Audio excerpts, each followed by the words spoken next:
Nah, saat ini kami kembali mengajak Anda untuk berinteraksi di dialog kita di nomor telepon 0214682338. Kita coba terima apakah sudah ada yang masuk? Coba kita terima. Oke, tampaknya sudah masuk. Kita terima langsung. Halo, selamat petang.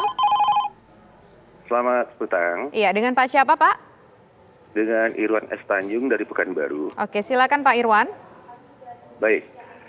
Dengan Irwan S. Tanjung di Pekanbaru. Oke, silakan Bapak. Oke, selamat siang Mbak Tisa, selamat siang Pak Burhan, selamat siang Pak Effendi. Selamat sore. Baik. Kita sudah wajar untuk berpikir mewacanakan kambing hitam atau kuda hitam tersebut untuk menjadi capres atau cawapres. Kenapa? Karena memang kalau kita mau jujur, kalau kita flashback ke belakang, siapa sih yang kenal dengan Pak Jokowi dulu pada saat memimpin sebuah kota kecil Solo? Nah, kemudian yang kedua adalah bahwa sekarang kalau kita melihat mengaca pada Amerika Serikat, apakah ketua partai Republik atau Demokrat itu harus serta-merta untuk diacungkan menjadi kepala negara? Juga tidak. Itu yang diajukan adalah orang-orang yang terpilih tingkat popularitasnya cukup mumpuni di tengah masyarakat, maka baik itu Demokrat maupun Republik yang diajukan untuk menjadi calon pemimpin USA.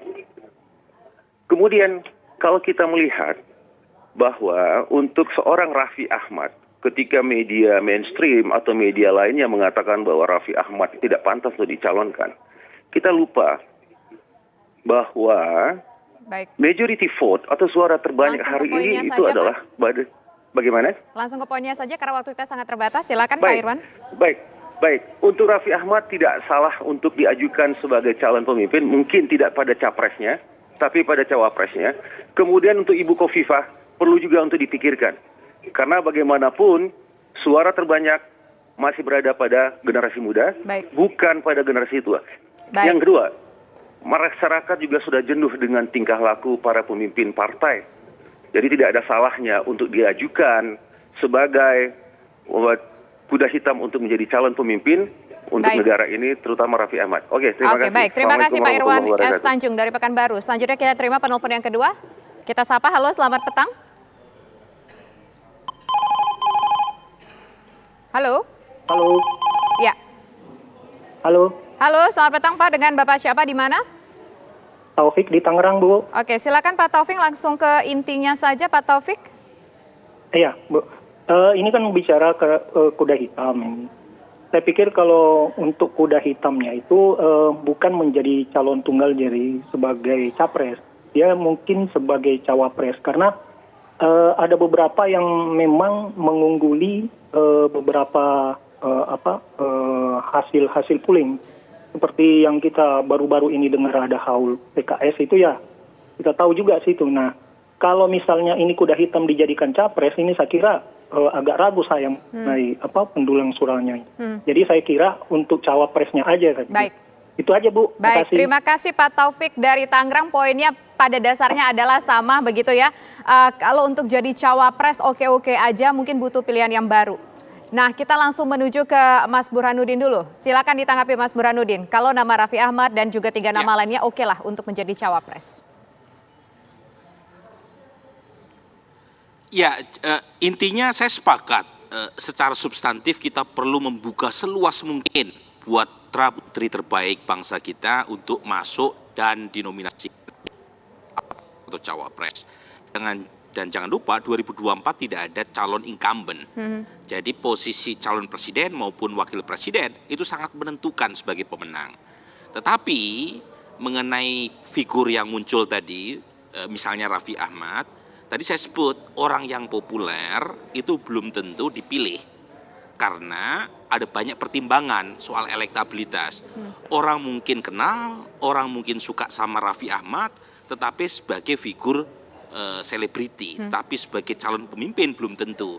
Nah, Indonesia ini agak beda, misalnya dibanding Filipina atau Ukraina.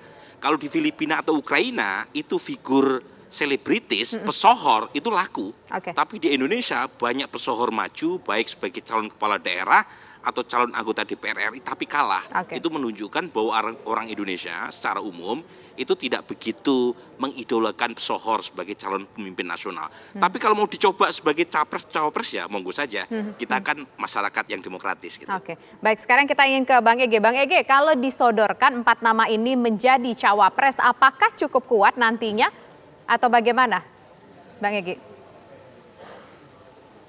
Ya, saya rasa apa yang disampaikan Irwan Tanjung dan Taufik tadi, terima kasih ya. Itu adalah semacam upaya-upaya juga untuk memahami yang saya sebut oligarki survei.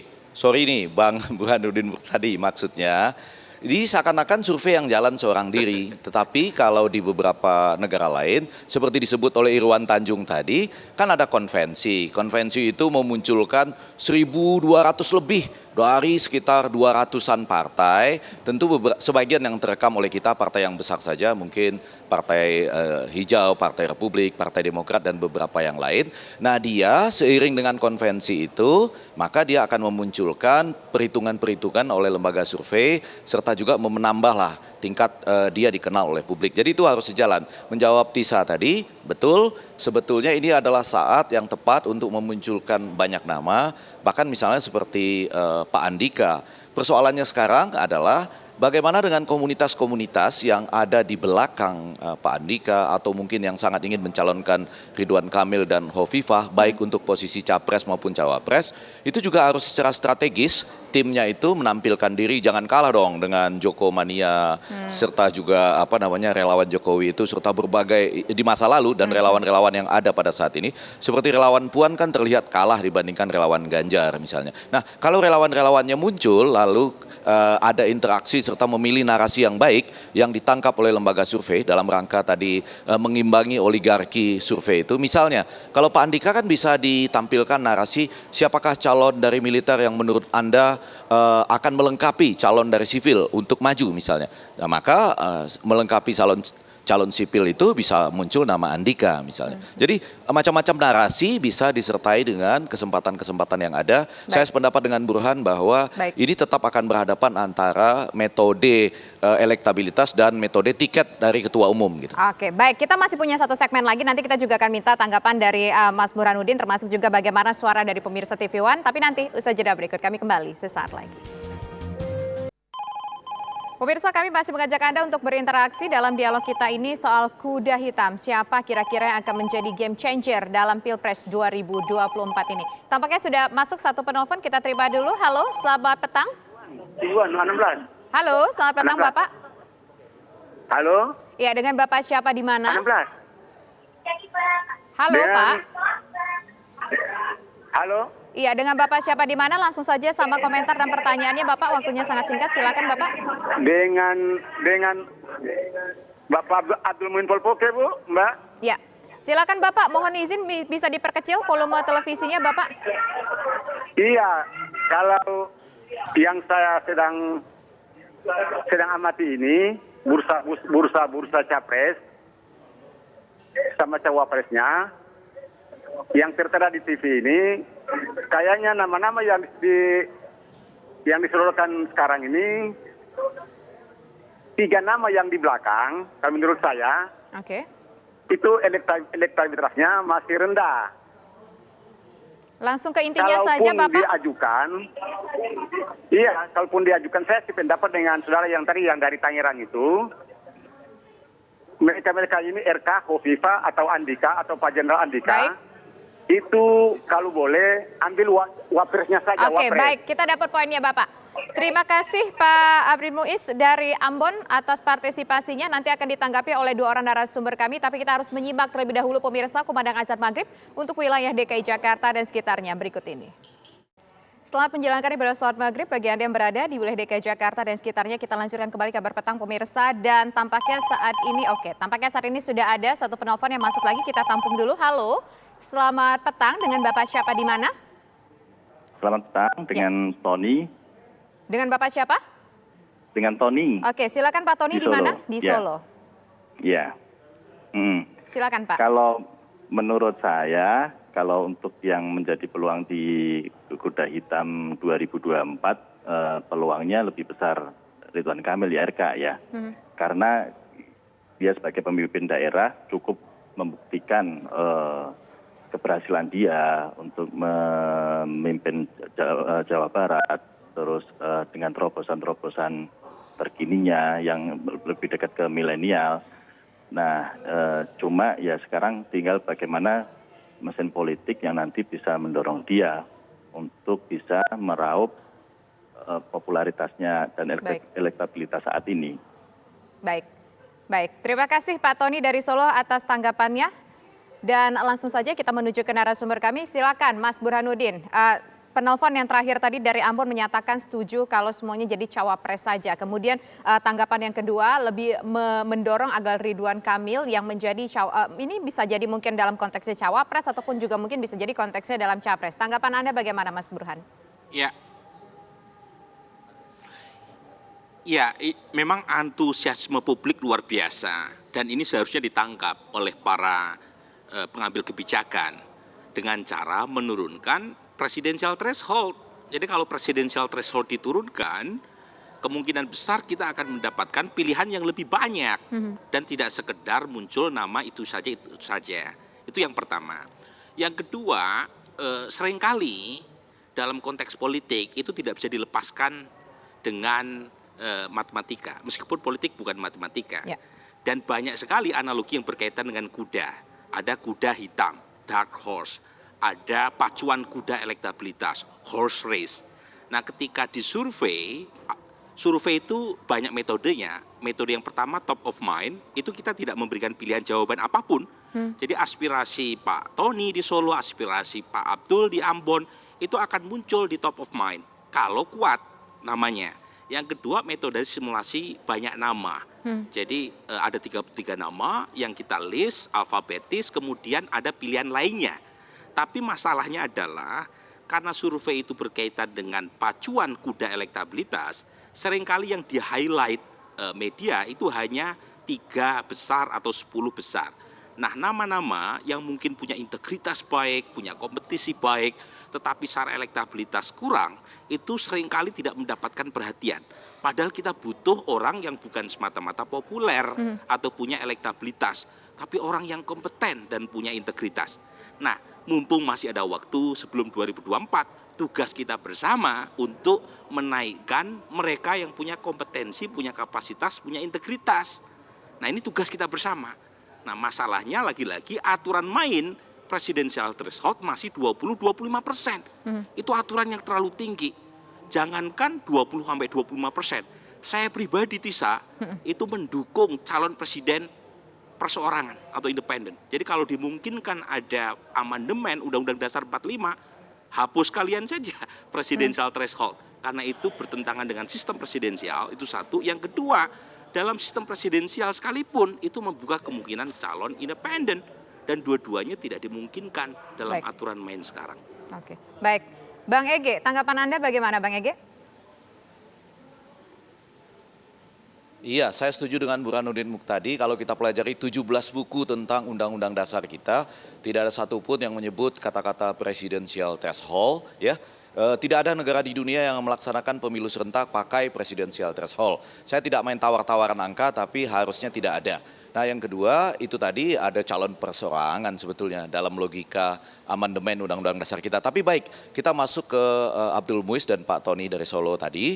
Saya ingin mengatakan yang dibicarakan selama ini adalah dalam tanda petik oligarki survei atau oligarki landas pacu.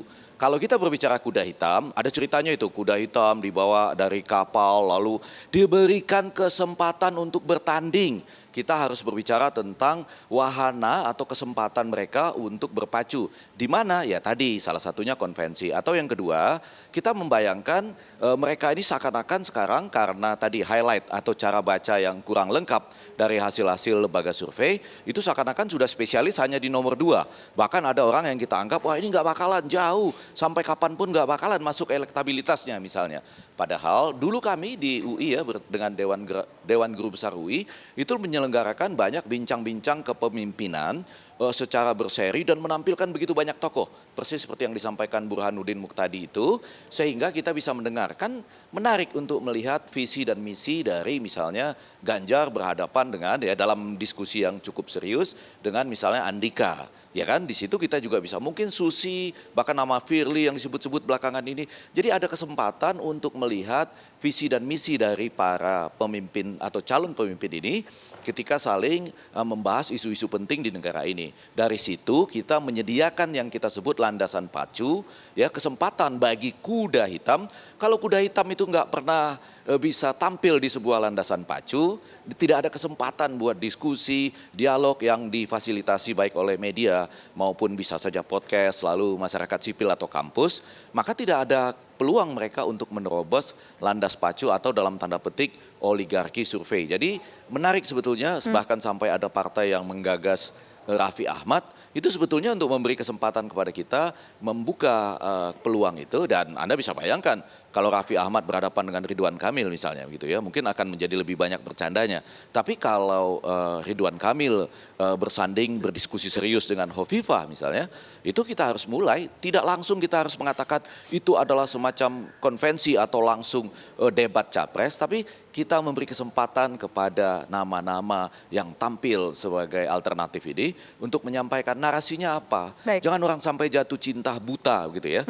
Misalnya ada orang di daerah provinsi lain tiba-tiba jatuh cinta pada Pak Ganjar Pranowo. Kita suka bertanya gitu, itu narasi apa yang dikedepankan?